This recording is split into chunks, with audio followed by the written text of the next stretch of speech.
What's up, everyone? Vince Ingenito here. I'm here with my buddy Brendan. How you doing, man? Hey, what is that? That's a Dracolisk. That's my mount. One of the many mounts in Dragon Age Okay, Inquisition. moving on from what the Yeah. hell that was. What are we here to talk about today? Well, today we're here to talk about the tactical camera, Ooh, and the tactical camera is an awesome tool that we have now in Dragon Age Inquisition that allows us to stop combat and kind of issue orders to my cohorts. It's a very powerful tool, but the game only gives you the slightest inkling about really how it's used. I So want to say I love Dragon Age Origins' tactical menu. Was not very happy with Dragon Age 2, so I'm glad to hear that we're back in this tactical overview that Oh, you can do. absolutely, and it has a tremendous impact on how the game is played. Mhm. So, you enter the tactical view on PS4. It's just clicking in the center pad, Mhm. and on Xbox One, it's just pressing the back button. Um, so, that's simple enough, and then the game gives you some basic, ideas about how to do this. You press X it just says select, and Select advanced time and and get R2 out. to advance time, and those are accurate enough. Like if you hold R2, like it will advance time, and start executing whatever orders you've given. That's nice. Got this nice big juicy pride demon headed my way. That's great. Um, but it doesn't really tell you much of anything else. So I wanted to give people a sense of some other juicy little things that you can do with the tactical camera. Okay. So one of the things you can do with it is this. Ooh. How'd you do Um, that? yeah, if you just click in the right stick, any enemies that are within like selectable range, because you have a range limit Mhm. with the with the tactical camera. You can't go an infinite distance. You're kind of stuck within a radius of where your currently selected character is. But if you tap R3 within that radius, it will automatically cycle between all available targets in that And it radius. lists out some good stats. Oh yeah, absolutely. Which you don't need to use R3 to do that. You can just that's a good point though. Yeah, if you just mouse over or cursor over, however you want to say it, an enemy, you can see what level it is, what its current and total hit points are, its armor I level. see, but by clicking in, you actually lock onto them. Yeah, by clicking in, like, because sometimes, like, if I'm here, if I'm doing this face down, thing, like, yeah, I can see on my mini map there's an enemy in front of me, and like, yes, I could just survey like that, and you could select guys like this, but it can be a little bit awkward. Is my cursor on him right now? Is it not on him right I now? see. Is my cursor on this guy? There Okay, you it go. kind of is.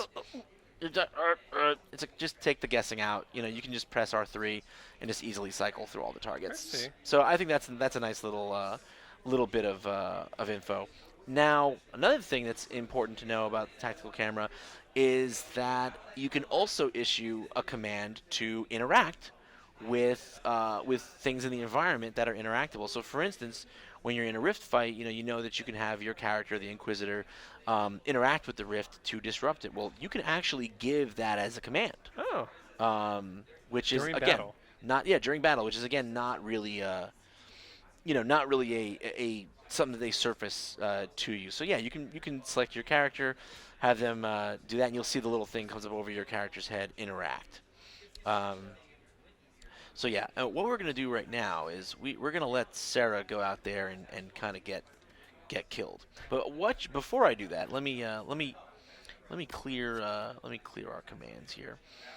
Yeah, here's another important thing to note about commanding your party, not directly related to the tactical command, for instance, but if you Mhm. press L1, it will bring up this menu, which is usually for your potions, but it also gives you the option to hold position for the whole party, clear all Uh-huh. commands, disengage, which allows you to run from combat, and just have everyone attack whatever your current target is. And these can be very useful because, so like if I'm Sarah and I want to attack this pride demon, I mouse over him, I hit X, that gives me a basic attack command. But then if Yeah, I want everyone else to attack that same target, I can just press L1, bring this up, say attack my target, bam, now ah, everyone is attacking that that is target. nice. So it's a lot easier.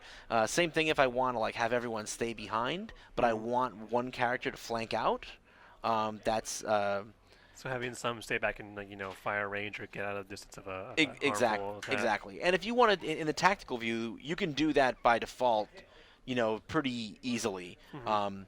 And I'm going to show you guys that now. So if you want to just give someone a hold command, like if I just want my mage, who's my character Lorenz, if I want him to just sit here where he is and never move, all I have to do is just click on himself, Oh, and it'll hold position. So that's pretty simple. Also, if I want someone to move to a location, see, this is another weird thing. You can't necessarily queue up attacks in this. I missed Um, that from the first game. yeah, you can't give a whole full queue of commands. What you can do though is you can stack some commands on one on top of another to a certain degree. And one of those things is you can stack move and hold position commands. So um, if I want my Sarah, my rogue, to stand out here in the middle of all the action Yeah. and not move, which is not a smart tactical choice, obviously. But if I want her to do that, I would click once to have her move there, Yeah. and then I can click a second time, and the thing over her head will say hold position, But it's showing in that area. but it's going to actually hold in that area. So you'll see she will walk to that area now, and well, she's going to get caught up on this pride demon on the way, but now she will go there and hold position. Oh, good. So yeah, that's pretty neat. We're going to let her just kind of stand there. I'm kind of hoping she'll perish. But don't Actually, worry about her. yeah. So here's another thing you can do with the tactical camera. Now again, I said you can't really queue things up. Yeah. But that wasn't entirely true. Vince, how could you? I know I'm kind of a liar. One thing you can queue up is you can have someone do a command and then give them a move order, but you have to do it in reverse order, which doesn't make a lot of sense. So, for instance, I'm going to need some visual representation. yes, we're going to give you some visual representation. So, I'm going to move my character in a little bit closer with the rest of the party. Here we go. Okay, now let's say I want my mage here to cast barrier on these three characters, but then I need him to get out of dodge. All right, that's okay? a good tactic. Yeah. Intuitively, you'd think, oh, maybe I command him to barrier and then I have him move. No, that's not what you do. So you actually have to give the move and the hold order first. So if I want him to back up and hold here, Yeah. I give him that order first. Yeah. And then, after I give him that order, Uh-huh. I give him the barrier order and place the barrier and hit X. And now you'll see how this plays out. All right. Barrier. Gets knocked back. He's supposed to be Decides moving to not that to leave. location. See, this does happen sometimes. This isn't. Yeah, sometimes the character gets like stuck in a He just in gotta basic kill him. attacking, but you can see like the order is still there for him Yeah, to you move can. there Yeah, and there hold. still is the And hold command. If not for the fact that he's been programmed to just attack things that are in his general vicinity. because you can still kind of set things that you they can- should do. Exactly. He would have then still followed this. So if you had him as this more of a command. defensive, then Right. he would have But the- opted not to attack. Sure, but the point is that you can, at least in some limited way, queue up, queue up the commands. Have them, but you just have to have them give the move order and the hold order first, and then you would. So I guess it takes some experimenting to see what moves are able to be stacked with move yeah, commands. absolutely it and does. what works best with the passive abilities and indications that you've given them. Usually, I honestly, what I just did is something that it was what I usually do is a lot of the times, you want to have everyone bunched together when you barrier, but then I quickly usually want to be not anywhere near the front line. So Yeah. that's what I just showed you has actually been the most reliable kind of pseudo stacking commands. Unfortunately, it didn't work quite so well that time, Worked but half as well. yeah, it worked is approximately better than half none. as well. And one more thing that you can actually do with this is if I can just jump in with one of my characters here and just kind of, I'm trying to get myself killed right now. Honestly, is what I'm trying to do. Because there's another important thing you can do with the tactical camera. Almost dead with this character, so we should be almost there. Come on, big and ugly. Hit me. That's such a great laugh. Come on, stop laughing and kill me. Oh, you got Okay, backhanded. almost dead. She's Oh, not that's right. barrier. She has the barrier, the last minute barrier. This is comical. Looks like your elf might get knocked down too. Yeah, I just want to die. She's got an ugly face now. Oh, no, she's down. Okay, cool. So I'm going to show you now that Maybe- character is maybe dead. everyone's Sarah gonna died. die. That's totally fine. So now that we've got that, let me show you.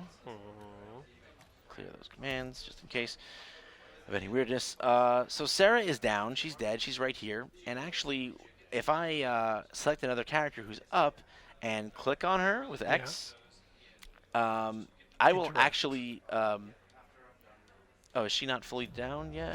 Is she? What's her deal? Oh, I see. Whoops. Sorry. Someone else was already reviving her with a spell. But what I was trying to show you is that you Okay. can actually use the tactical command to give someone the command to go over and revive So it'll a down default, kind of teammate. like that whole target by clicking on someone who's down. It'll automatically tell them, "Hey, go Yes, resurrect them." exactly. It's context sensitive. So Contextualization. contextualization. Oh, and then one more contextual command I actually forgot All about. right, one more. That's One it. more, and that's it, and then I'm cut off. So you've got Cassandra here, my tanky individual, and she's on the ground right now. She'll stand up. Lazy. But yeah, very often, especially with Cassandra, because she's so meaty, I want her to just babysit a character instead of doing all the other things I've got her programmed to do, and that's Mhm. really simple too. All I have to do is just select Cassandra, then cursor over the character I want her to guard, and just hit X, and now you can Defend. see it says defend. And now she will stay near that character always, and anything that attacks her, she will attempt to take it down with whatever skills I've permitted her Well, that's good. to use. Yeah, I so love it.